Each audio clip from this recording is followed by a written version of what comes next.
simulating the ocean is hard. Simulating a face is harder. And the reason for that is because our facial expression is used to communicate, even subtle ones. And in 1970, a roboticist in Japan wrote about this behavior called the uncanny valley.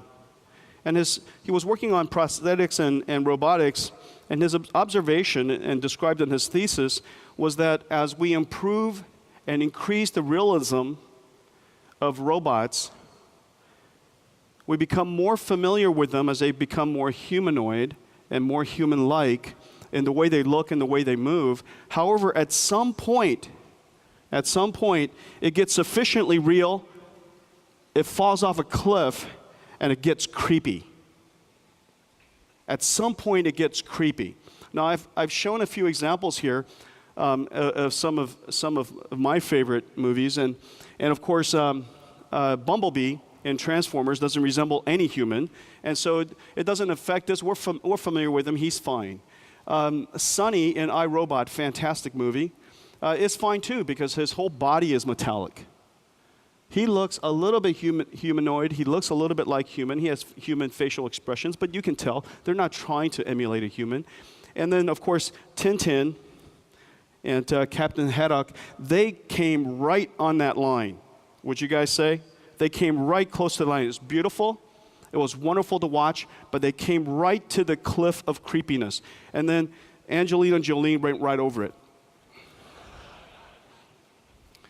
This is, she was the mother of Grendel, and she is a monster, and the entire performance was just creepy beyond belief. And that is a perfect illustration of the uncanny valley. Well, the reason, of course, is that we understand what humans look like. We see them all the time. And so our eyes are so acute, we pick on the subtlest of details. Now, we've been working on rendering faces for some time. You've seen us ever since GeForce 256. We try it every single generation because this is an endeavor worthwhile. Although it's difficult, this is an endeavor worthwhile. And it's the benefits, I'll explain in a second, if I can convey to you, if I can impress you with the upcoming demonstration. But before we show you what the new technology will do, let me show you what we did just recently. This is Dawn. Dawn is a fairy. Dawn is beautifully rendered. The hair is beautiful. This is Kepler Dawn. It took us nearly 20 years to be able to create what appears to be a fairy, beautifully animated. The thing that's really cool about Dawn is her skin and her hair. The way that the human skin works, it doesn't just bounce light. Light actually permeates through our skin, scatters underneath our skin, and then comes bouncing out in a whole lot of different directions. That creates that kind of lifelike look instead of plaster or just brown paint. She's really, really quite beautiful. The thing Dawn is a breakthrough in a lot of ways. The depth of field effects that you see that create the cinematic look in this particular shot, the soft shadows. Look at her pores, the bump maps, the light maps, the specular maps, all of this technology that was necessary to produce Dawn. But let's Dawn, if we could have Dawn do a performance, please. And this is where the challenge of computer graphics comes.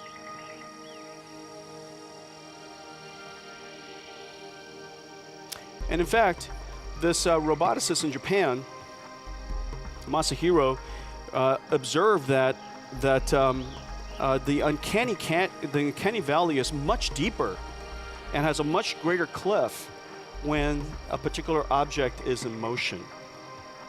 And you can see how in fact earlier she was beautiful, and now you can tell obviously that she is computer animated. She's still a wonderfully, beautifully rendered computer animation, but it's an animation nonetheless.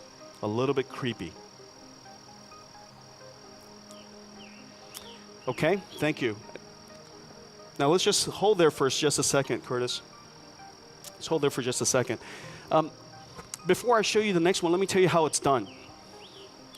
The way that, if we could just turn on the light for just a second. Let me tell you how it's done.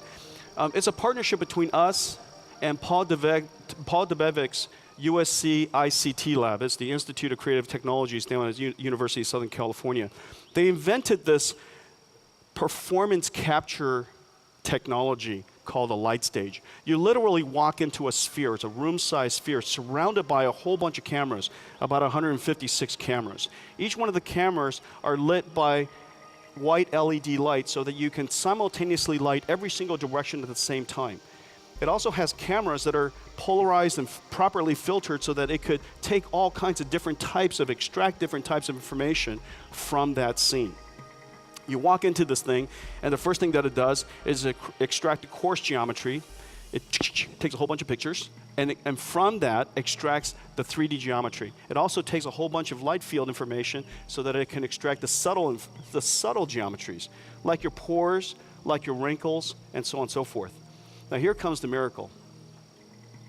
That's just the three-dimensional geometry. The thing that happens after that is they then turn all of these into video. And using video cameras, they capture the video in this sphere of someone performing various expressions, about 30 expressions. Now that's easy to do. That part is easy to do. The mathematical part is to figure out how to take all of those videos of 30 different expressions, sad, happy, confused, intense, concentration, you name it.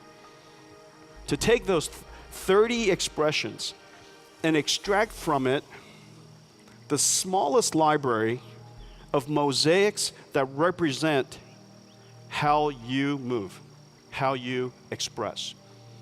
They extract from all of this incredible amounts of video and incredible amounts of camera work that was done into 32 gigabytes, about 1.5 Blu-ray DVDs worth of digital content that programmatically allows you to replay almost any expression.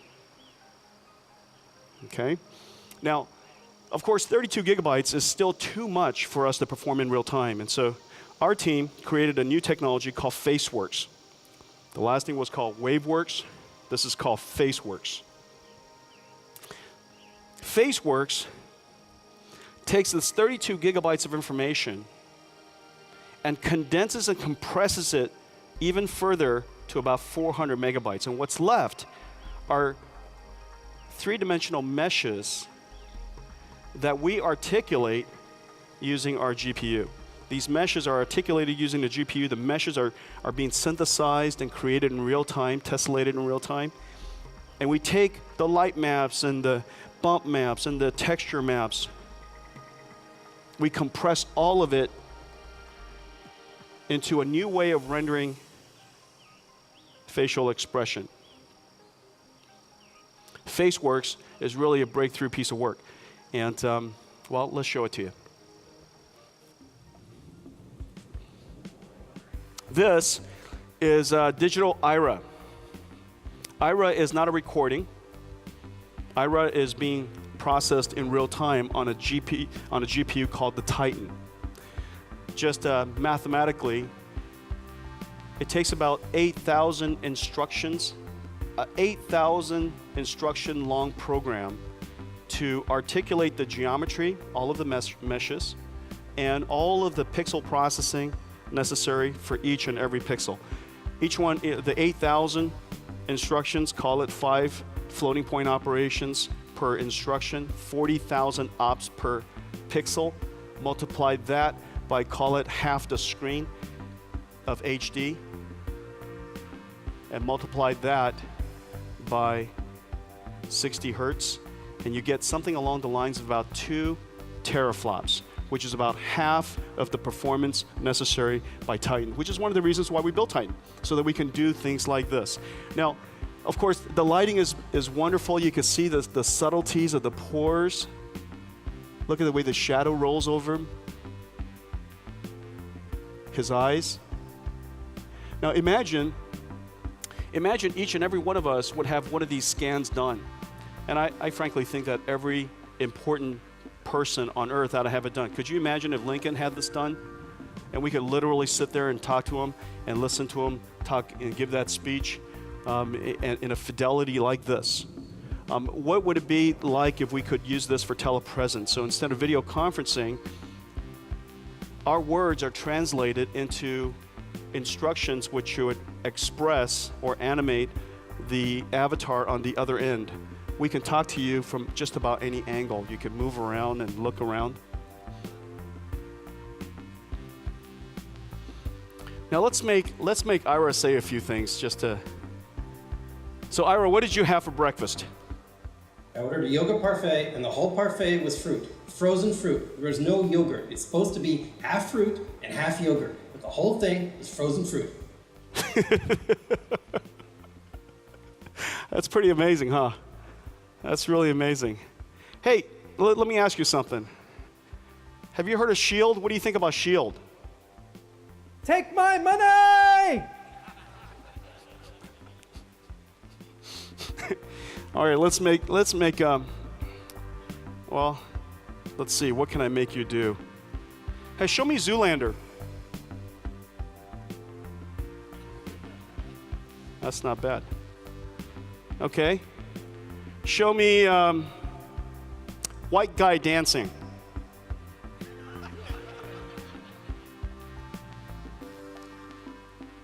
Only all the Asians laughed. Only all the Asians laughed. Okay, you guys, that's great. That's Digital Ira, you guys. Let's put our hands together for the team. Good job, you guys. And all of that was running on Titan.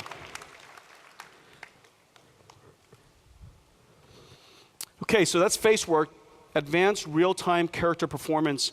Imagine how real-time performances, video games or video conferencing, avatars could really be revolutionized as a result of some technology like that.